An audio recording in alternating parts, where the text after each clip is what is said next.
I am. Oh, that's working. Welcome. You're listening to Sports Econ 101, the show where we discuss sports topics from a business perspective. I'm your host, Edward Brown, along with my co-host, Russell Jackman, and Mike McDowd, who finally got his camera working. Just love it. Well, I'm doing the sprinkler. I'm just having a fun time wearing my Giants classic old school Hawaiian shirt. It's baseball season. That's right. And even though you're in Florida, that's how you have to pronounce them. That's my grandmother. Just because I'm in Florida doesn't mean I'm not a damn Giants fan or a Niners fan. I don't root for the Florida teams. I mean, well, I respect harder them. because the Giants are in a real funk. So maybe you have to find a different shirt because the Giants need a lot. Exactly. I mean, you of all people, Russell, should be like giddy, like, hey, man, I love that shirt. That actually is a cool shirt. That is. I remember when that was a giveaway, wasn't it, from the park? Was it, or is it when they I don't know. I spent a lot of money on this. Okay, I know they have. No. You don't count the price of the ticket as a lot of money. All right. At each commercial break, we are going to ask a trivia question. And one question is not so hard. One question is incredibly hard. And another question, I don't know. Yeah, we'll see if you guys know it. It stumped me, and I'm the guy who came up with them. All right, and then we do have a special guest we're going to introduce in the next segment. Mike found us a fun guest, and he'll read his bio and introduce him and tell us all why he's on the show. And Russ, he's got a lot to say because unfortunately we lost Hulk Hogan, which, boy, Thunder Lips. I still remember that, you know. But that was the best Rock. To me, that was the best Rocky, was Rocky 3. All right, audience, stay with us. You're listening to Sports Econ 101. Don't touch that dial. We are going to be right back.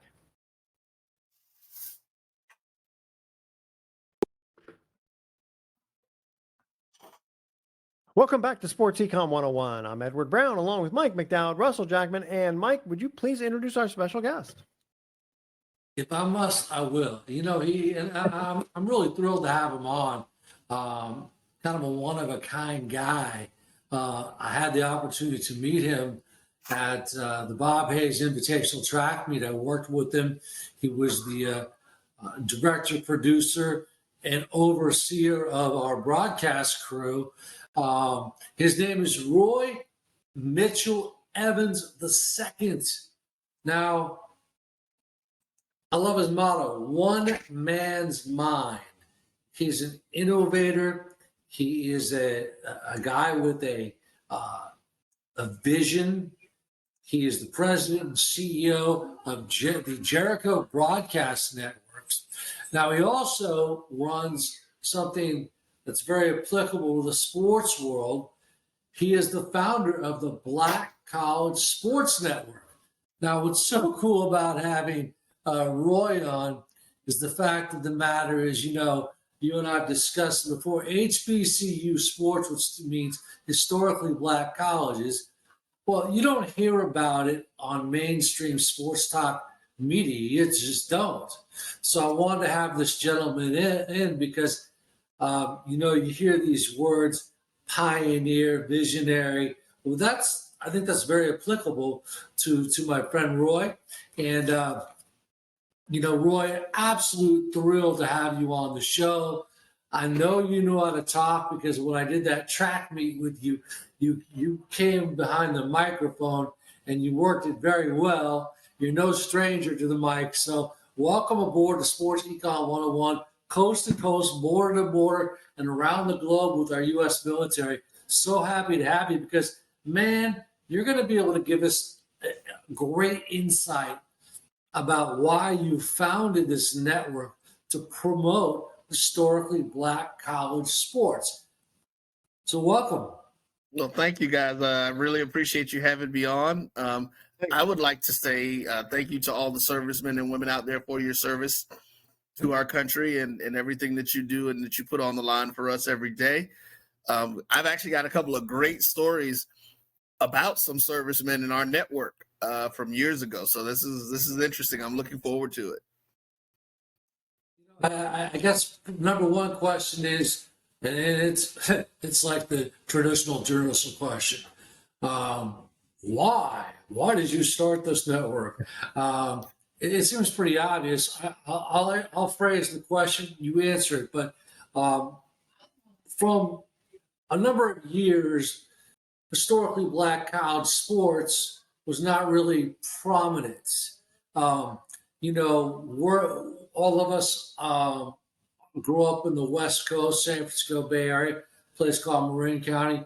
I think our version of HBCU sport is this game, Southern Grambling, NBC Sports, and the marching bands. And I think that's pretty applicable to a large part of the United States, especially the western part.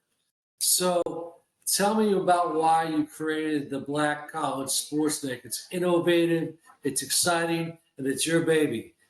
Which, by the way, just really quickly, when I was a kid, one of my favorite things to watch on Sunday morning was Grambling football. They had a whole show just on Grambling football, just like Notre Dame football. They had just on Grambling. It was awesome. Go ahead. All right. Oh, wow. So, well, thank you for that. We started the company in actually 1994 is when we initially started the company, and we were traditional media at that point. And the reason for starting it is because folks would ask me, well, who's your favorite team? And I'd be like, well, Florida A&M. And they, I'm like, and the teams that they play. And they'd be like, well, we mean real football. And I'm like, what do you mean real football? That is real football. Being from Florida, South Florida is where I grew up. But the thing is that even in Tallahassee, where we were, we got very little press. And we could never really find information out. I mean, it was hard enough finding information out about FAMU and the city that we were in, but trying to find out information from folks like Gramblings, your North Carolina A&Ts, the Howards, the Hamptons, it was next to impossible because the local media just really didn't cover them. They didn't, put the effort into doing it. At the time, they would, send maybe one person out to a game and say, hey, get a few shots, come back, let's just do that. And this was immediately following my time at Florida A&M when I just came out in 1994 and was just doing my professional stuff and was just like, one of the things that they taught us there was you don't sit around and just wait for other people to do stuff and you don't complain about it. If you see a problem, create a solution. And so the solution for us was the Black College Sports Network. We actually had a research and development firm at the time. So we used our own services. We surveyed about 3,000 people across the Eastern Seaboard and the Southeast to see if we were the only ones who just wanted to, to find out more information and be able to get more information in this digital space. And we saw that folks wanted it. So we were like, hey, let's go ahead and do it. We initially started off on traditional media doing radio. I was a radio personality at the time. And we were working with the station that I was at because they understood the value of it just because of some of the things, of course, that they were used to and being in the city. But then it just developed and morphed into some different things as we started doing our internet. And in 1998, we launched our first podcast that was called BCSN Sports Rap. And it was the way that we could take it nationally. Back then, it wasn't called a podcast. We literally called it putting a show up on a server so people could download it. That was the act of what we were doing. And back then, we broke it was a 2-hour show that we broke up into 15-minute segments. And it took 45 minutes to download each 15-minute segment of the show. And for 2 years, we had over 1,000 people a week downloading the show. Oh, that's pretty decent. Yeah. And most importantly, Roy, you said you're a radio guy. So in your best radio voice, what were you doing? Top 40? Were you doing news? Were you doing sports? I mean, what were you doing, Roy? And give us your best. I was in music. I got to hear this.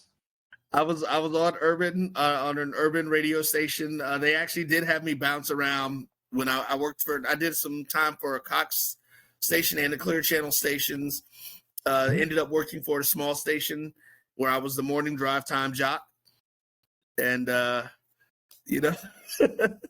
let's see. Good morning and welcome. It's the V108 The Vibe. Early morning mix right here. Well, Love that it. was I like it. I that was like my it. I radio like thing. it. What's been the obviously I think key word is innovation, creativity.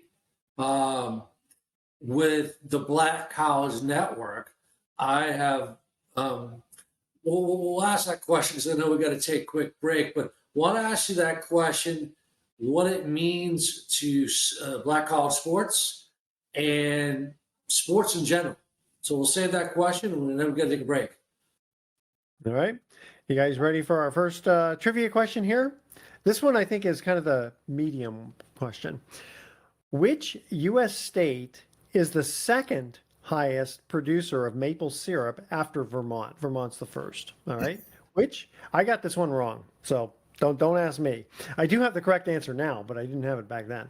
All right. Email Edward at sportsecon101.com. The answer to this question: which U.S. state is the second highest producer of maple syrup after Vermont? They're the first one. All right. And Mike thinks he knows his answer. He's wagging his finger. He thinks he knows the answer. All right, audience, stay with us. You're listening to Sports Econ 101. Don't touch that dial. We're going to be right back.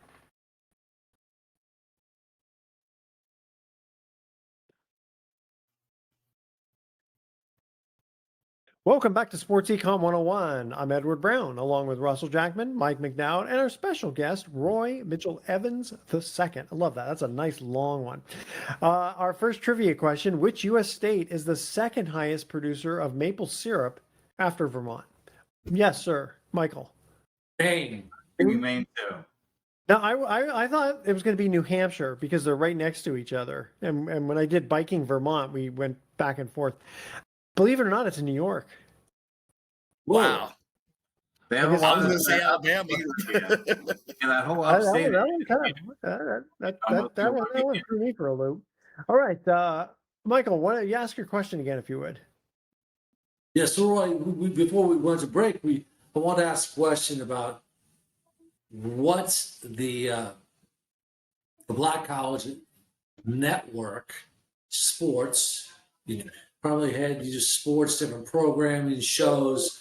What does it mean to have this vehicle to help promote these great athletes? Okay, some of the athletes who have played in HBC universities are Hall of Famers. Yeah. Great guys. Greg Allen, from FAMU, and the punter we've had on our show. It's not Gregory Allen. Gregory, what's his last name? Our friend who was. I don't remember. I know who you're talking about. I don't remember his last name. But no, it's great, man. We've had a long history of athletes who come from HBCUs, like you said, who are Hall of Famers and who are great players. To get out there. Of course, Jerry Rice, considered arguably one of the greatest receiver of all time. Walter Payton. Oh man, just a lot of guys. And so for us, what it was about was telling the story, because a lot of folks just didn't know. And Greg Coleman, by the way. Coleman. Go ahead. Greg Coleman. I just looked at him. Yes. Sorry, Greg, and I apologize. And so just putting the information out there. I think one of the things about it, because what actually happened in the creation of this was I was working at the radio station. And so I started seeing how they were moving to the digital space. And I realized that we could touch a lot of people doing the same things that they were doing in radio. They were using the internet. We had DJs lost control of our music. So we were no longer picking our music. It was coming from corporate and all this stuff. But it gave us the ability to reach people first, as we were just looking at it, just all over the country. Being able to reach fans who are in places on the West Coast and far off cities who don't really have them. And if you're in a city that doesn't have an HBCU, you got no news, no matter how big the city was. I mean, your Chicago's, New Yorks, you didn't really see anything about it. And so we wanted to make sure that we gave that opportunity for the fans and the alumni, but also as a way to ingratiate new people into this, because a lot of folks don't realize it, but the HBCUs, most of the HBCUs who are playing football and who are doing the sports have been doing it for over 100 years. And that's the thing that we've got. You got a lot of schools in what they call the FCS now who really only been playing football for maybe 20, 30 years now. So they're on their first generation of fans, but there is a long legacy and history of HBCUs playing football and just being engaged in the sport. So that was really the big reason, is to be able to tell these stories and to open it up to the fans so that they can have somewhere to go, but to also open it up to new people. And Roy, real quickly, important. I know that Grambling and I believe it was Alabama A&M came out to Sacramento at a huge stadium, and they played an actual college football game in Sacramento to promote HBCU football. It was a big success. Stadium seats 20,000. They sold it out, 20,000. Also, University of California, home of the Golden Bears, where we grew up in the Bay Area. Cal stands for constantly always losing. The Grambling came out to, I don't know if Roy got that one, but Cal, had Grambling come out, and the big deal was hey, come to the game, but stay for the halftime show. Yeah. And I'm telling you, people came to the show. They did not leave their seats for halftime, and I know they got an unbelievable reception from the Cal alumni and students. So, I think playing those games on the West Coast, Midwest, wherever is a big deal for these schools. It is. It's huge. And right now, I know that there's some folks who are actually working on a game to come back out to California, but there is going to be a game in Las Vegas this year that Grambling and Jackson State are going to be playing in that game. Right. And so it's going to be huge. And you're absolutely right. The band is just as important as the football game is when it comes to HBCU football. And you got folks that do that. And that's one of those cultural things, we all go to the concession stand into the bathroom at the start of the third quarter because everybody's in there. Most of the folks are in their seats for halftime when you're at an HBCU game. That's a huge, major part of it. Again, I attended Florida A&M. We have what we like to call the world-renowned Marching 100. We were the first American band to participate in Bastille Day over in France, and they've done a whole lot of firsts and different things. There was actually an HBCU band that was the first to participate in the Rose Bowl this past year, and I'm trying to remember who it was. I can't remember which band it was, but they had the opportunity to go over and participate. And it's great. I mean, like I said, and I tell people, you have to think about it. These football teams had 65 players on each side, but you can get to an HBCU band and there are 150, 200 people on a regular size band. FAMU, like I said, we were called the Marching 100 because they were the first band to have over 100 people in it. But I mean, they're on a regular basis. Our band literally fields about 300 people. And homecoming, it's double that when they bring the alumni back and everything. It's definitely a different situation when it comes to the bands. Pretty Well, amazing. one of the things that I really want, and I mentioned to Edward about this, you truly are at the forefront when it comes to digital streaming and getting out there way before ESPN, Fox, CBS Sports.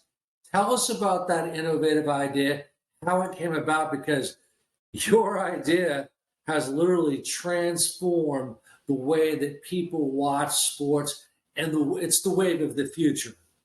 Yeah. So initially, like I said, we started in '94, and what we were initially going to do is we had a guy locally in Tallahassee that had a production truck. We were going to rent his production truck and go around and do the different games just like you regularly do on terrestrial media.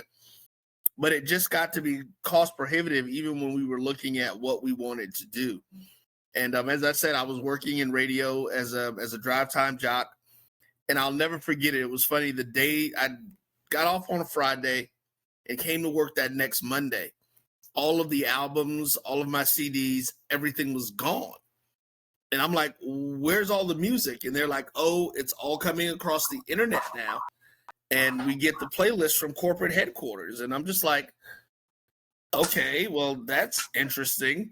And so at that point, I started researching what was happening with the internet and where they were planning on going with it. And I literally spent about 6 months doing some deep diving into it. And I told my partner, I'm like, dude, this internet thing is going to be huge. And I'm like, you're going to be watching it on your phones in the next 10, 15 years. Now, mind you, this is right after the first flip phone from Motorola came out, that little gray one. Yeah, the 550, Motorola 550. There you go. Yeah, we all had that one little gray phone. So, and we started off doing audio. And it was funny because I tell people, I said, the biggest thing that's the hugest difference for me is that when I had my cell phone then, all the data was free because nobody was using it. And so we had the data. We would take it. We would, I'd connect a couple of headsets up to my laptop, and I had a little wire connected for the Motorola phone that went into the USB port, and we would go and do live audio broadcasts of games because we just we were like, we wanted to get them out. And so the first 3 years we did audio broadcasts, but we were actually live streaming HBCU sports 6 years before ESPN started streaming. Wow. Are you going to potentially do a partnership with them? Well, we're actually working with them now on some of the events that they have. They have the MEAC, what's called the MEAC SWAC Challenge and the Celebration Bowl, which is the MEAC SWAC Challenge is the Division I conferences. Mm-hmm. And I can give you a little bit more information on that. But yeah, we're always open to working with them. We do some things with them now. Sure. All right. When we come back, we also wanted to get Russell to give us all his Hulk Hogan stories because I'm sure he's got a lot of them.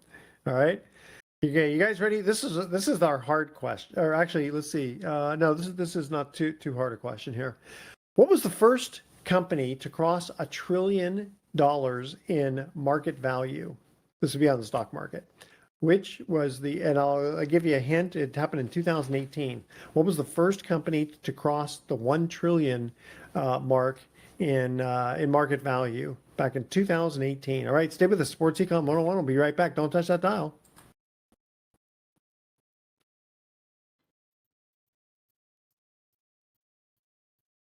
Welcome back to Sports Econ 101. One more time, I'm Edward Brown, your host, along with Russell Jackman, Mike McDowd, and our special guest, Roy Mitchell Evans II. Second trivia question, what was the first company to cross the $1 trillion mark in market value? Michael. I know Russ is just sitting there going, I got this answer. That's just like you stole my answer a couple of weeks ago. Yeah. You bum. I'm going to... It's either one of two. All right. I'm going to go Apple. You are correct. Apple Computer. It was Apple. And now I think NVIDIA crossed like 4 trillion or something. Something ridiculous. Wow. Now you're talking real money. Okay. 1 million or 1 trillion, nothing. 4 trillion, now you're talking real money. Okay, go ahead. Mike, you wanted to ask Roy a question. Yeah, our special guest is Roy Mitchell Evans II. So very privileged to have you aboard and sharing your story, your network, and particularly the Black College Sports Network, because it's making some serious news. It's making noise. People are paying attention for a number of reasons, and you can extrapolate on this, but you know what's really cool? If you haven't noticed, and I'm not too sure, of course, I'm in Florida right now, these guys are in the Bay Area. HBU sports has become, in the last couple of years, super prominent on different networks, primarily ESPN, the CW, I've noticed, and some other networks are really, how should you say, promoting Black College sports, and in particular, not only Division One, but Division Two. There's really good ball at the Division Two level. Proudly, I can say that I'm the voice of Edward Waters University in Jacksonville, Florida, the football voice. But even those level of athletes are getting the much needed publicity and love that they deserve. Yeah, it's been great, and I mean, let's call it what it is. When Deion went to Jackson State, it turned a light on that hadn't been shined on it before. It's just, I mean, Deion is a generational talent, generational athlete. That everybody knows who he is, and so somebody of his caliber coming to, Deion coming to coach at your school is like Michael Jordan coming to coach basketball. Yeah. Is ultimately what it was, and he brought a lot of attention. And people started noticing, as you said that, a couple of years ago, we actually had Edward Waters under contract. We were doing some of their games. They ended up with a player that had every NFL team coming down. He was a tight end. They came down to watch him work out at Edward Waters. And so what's happened is a lot of people just don't realize the impact from an athlete standpoint that you actually have had with the HBCUs. And to kind of put it in perspective, because you did mention both Division I and Division II. In FCS, and I'm sure you guys understand the difference between FBS and FCS, so football.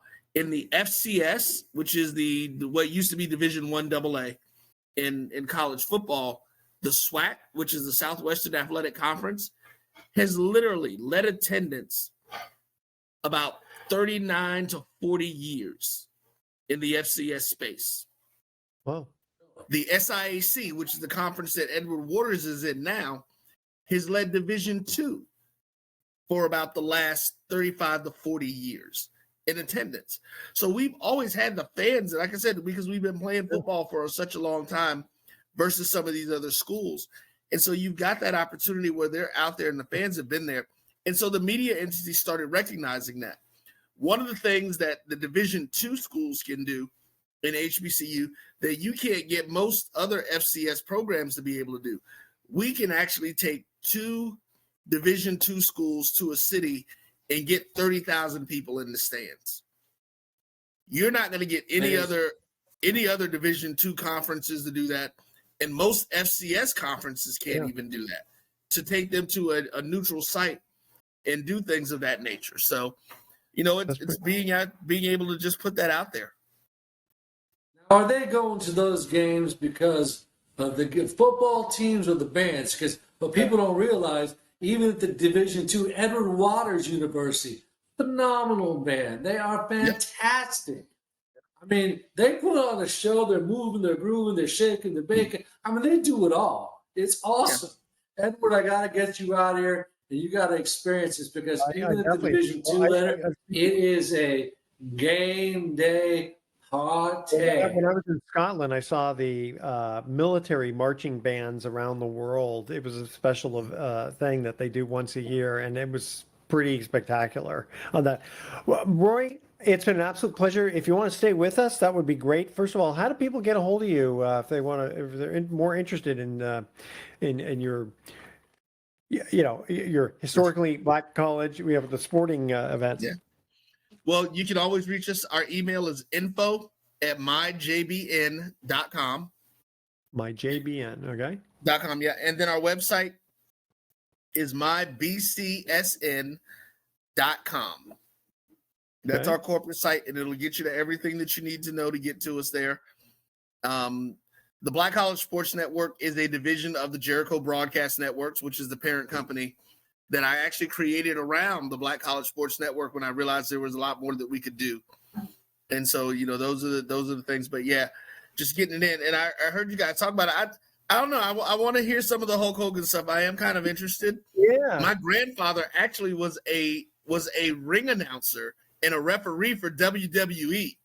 Wow. So I grew up in West Palm Beach, Florida, Riviera Beach, Florida, and the West Palm Beach Auditorium is where they used to come and do the wrestling.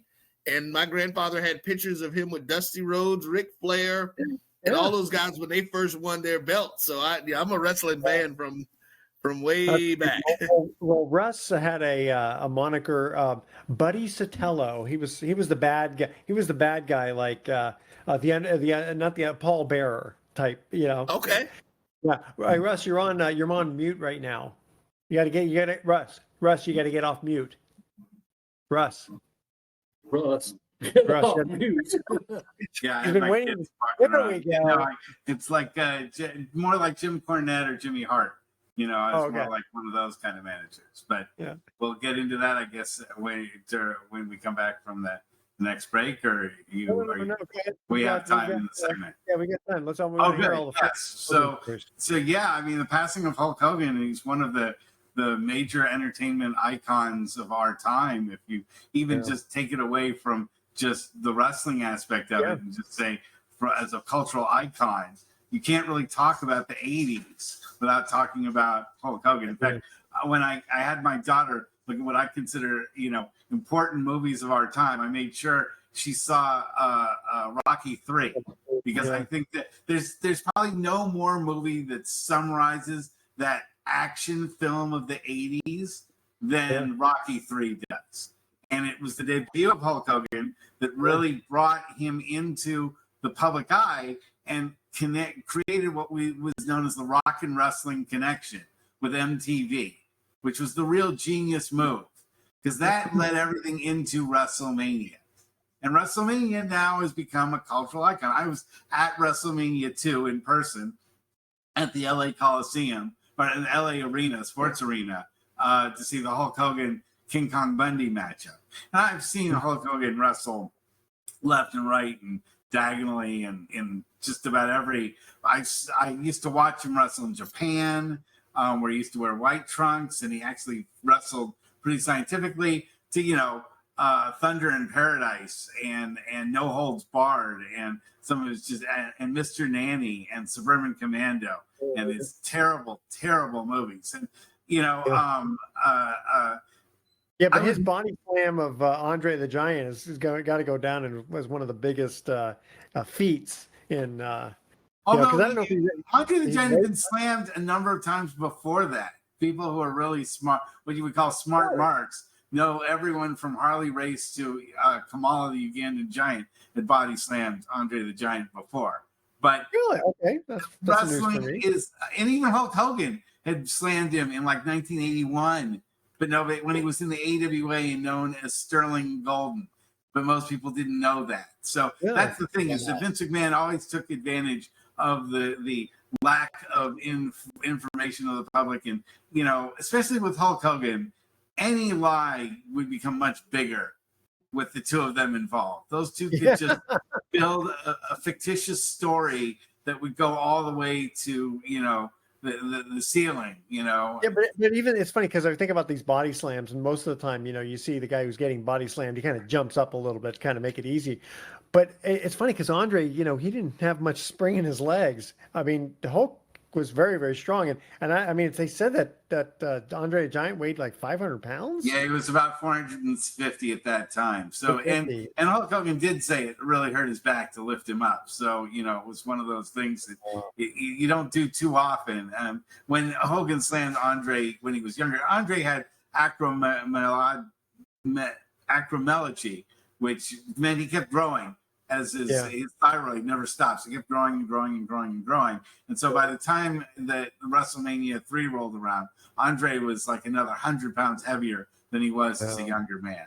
And poor guy died of a broken heart. Yes. Yeah. Hey, Russ, a question. I think it's an important question too. Obviously, he transformed the WWE into this massive, powerful entity almost.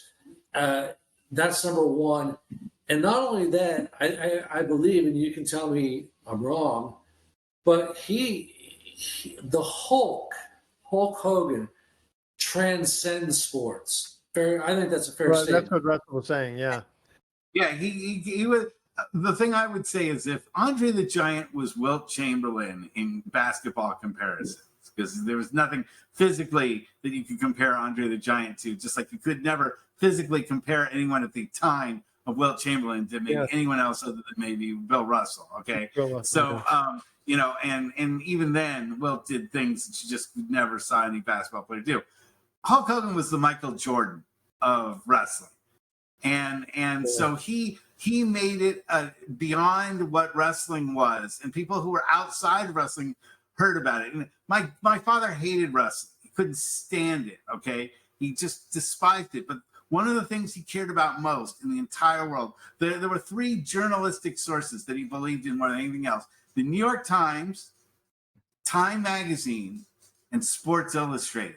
And while Hulk Hogan was on the cover of Sports Illustrated, that was a big deal. People forget about that. But that was the transition from wrestling being just something that you would see, you know, maybe once a month in, you know, a backwoods arena somewhere, to starting to fill up places like the Cow Palace. And, well, especially when, you know, they people would say, it's not really a sport, and, you know, right? Because but it was on the cover of Sports Illustrated, and I people know. That's what kind of that helped elevate it, you know, because I mean, you watch these guys. Sports entertainment. They're much more athletic and entertaining than they were like when I was a kid. You know, I'd see Peter Mavia and Rocky Johnson, which he was always my favorite. You know, the Rock's dad. Okay. Tell you what, we're going to go to our next commercial break here. Okay, this one to me is the hardest question I probably have ever asked. How long is the longest word in the English language? And it's not like a trick question, like the word long, like smiles. I know the word is. I don't know the number of letters, but I know what word it is. Okay, my question is, how long is it? What's the word? Well, I would ruin it if I said that. I want to see if these guys. All right. I'll tell you what. Stay with us, Sports Econ 1, and we'll be right back with some closing comments. Don't touch that dial.